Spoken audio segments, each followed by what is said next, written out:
Are you thinking about undertaking a townhouse development but unsure how much your future townhouses will be worth so you can complete your feasibility with confidence? Well, stick around because in this video, I'm going to share exactly what you need to know and the process that we follow here at Little Fish to calculate the potential future value of the property.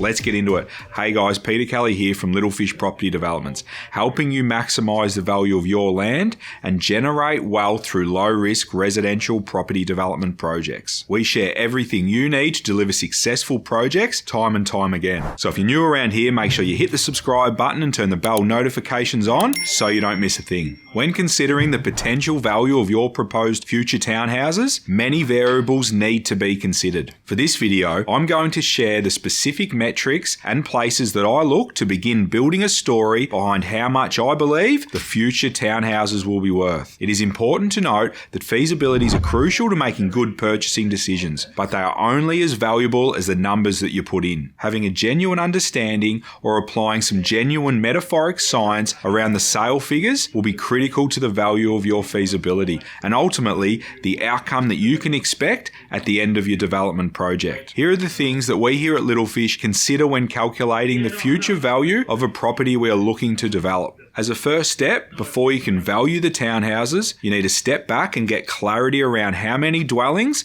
that you are going to fit on this site. You'll also need clarity around the size of each dwelling and the proposed specifications. You must figure all of this out first to know what you are looking to forecast. Here at Little Fish, when we're considering a site, we would send it to our trusted designers and town planners to make sure we're on the right track. Not everyone has these relationships, which is fine because most of the information you need is freely available. You'll need to be prepared to roll the sleeves up and do the work. You would start by looking at the site coverage and what everyone else has done on similar lots in the area. This is a great starting point. Making a play at these townhouse sites is a high stakes game. So if you're getting close to pulling the trigger on a site, we recommend at the very least speaking to council to see if you can get further confidence about what you're able to achieve on the site. It is also good practice to reach out and speak with a local designer and get further confidence and feedback. So let's assume you've completed those steps that I've just outlined, and we're trying to figure out the resale value on a side-by-side dual occupancy project that you are considering. Also, let's assume that each townhouse includes north-facing private open space. It has 4 bedrooms, 3 bathrooms, 2 living spaces, and each has 26 squares of living space. And we would build them at what we would consider a medium specification. Now we have our proposed townhouses. I want to compare them to other townhouses in the area that have sold. Ultimately, we are looking to land on a price for ours. When undertaking this process, the goal is to compare your specific metrics to relevant comparable sales in the area to determine if your townhouses are better or worse. For example, 3-bed versus 4-bed, medium specification versus a high specification. Is it near a train station? Are you near a train station? All these things will add up and have a huge bearing on the result. All of these have played a part in the sale price of the townhouse you are looking at. The first step is to go to the REA site or domain and search the recently sold section in the suburb that your potential project resides. Then filter the search to relevant metrics such as the number of bedrooms, number of bathrooms, etc. It is good to keep in mind that you don't just want to search 4-bedders. It is good to broaden the search somewhat to get a broader context of what is sold in the area. You also don't want to be too specific with your comparable townhouses that you don't end up with enough information. It's important to point out that you need to be mindful of your sale dates. It is no secret that the property market here in Melbourne doesn't sit still, so you don't want to be using comparable sales from too far back unless, of course, there's no other choice. That said, if you are spoilt for choice, you might even tighten up your search parameters depending on the location. But if you are struggling to find a legitimate comparable, you'll need to open up the search parameters. If you are looking at old sales data, you need to consider which way the market has trended since then so you can value the sale accordingly. You can only play the cards that you are dealt, and one way or another, you need to build a story to make buying decisions with confidence. Now let's look at what location-specific parameters that you will need to compare. We are looking at schools, parks, nearby transport, shopping centres, villages. We're also looking for medical facilities, dining and entertaining precincts, and even sporting facilities. When considering the local schools, we are looking at which specific schools are close by and are mindful of the relevant zones and also the highly sought after school zones. We are looking for open reserves close to parks, and if we are close to parks, what type of park is it and what does it provide? Then we look at amenities such as transport options, shopping precincts, medical facilities, sporting facilities, and even dining and entertaining precincts. Do these exist in the area, and more specifically, are they more accessible and relevant to our project rather than the comparable townhouse sale we're looking at? It is this specific quantitative data that we use to understand how comparable that particular sale is. But there's more. We also need to look at the location specifics, and also we need to consider the orientation, the number of bedrooms, bathrooms, living areas. We need to understand and compare the living squares and the project specification. Collectively, this data tells the story and helps us determine a potential sale price with confidence. As you can see, there are many variables that we need to consider, and I'm sure there are other site-specific information that we haven't mentioned. What is important is that you understand the level you need to go to get confidence around your numbers. Here at Little Fish, our goal is to determine a range. We have found over many years that it is a fruitless game trying to land on a specific number. It is pointless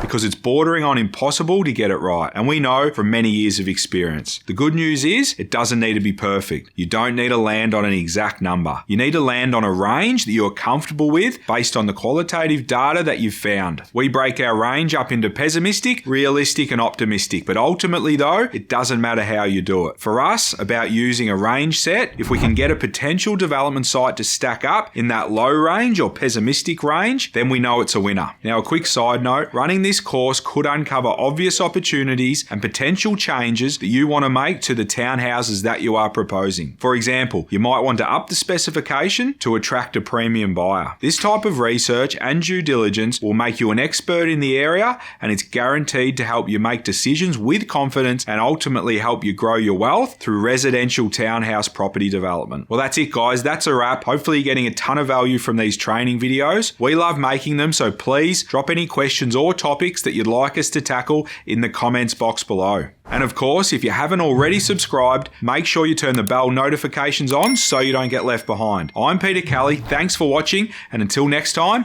happy developing.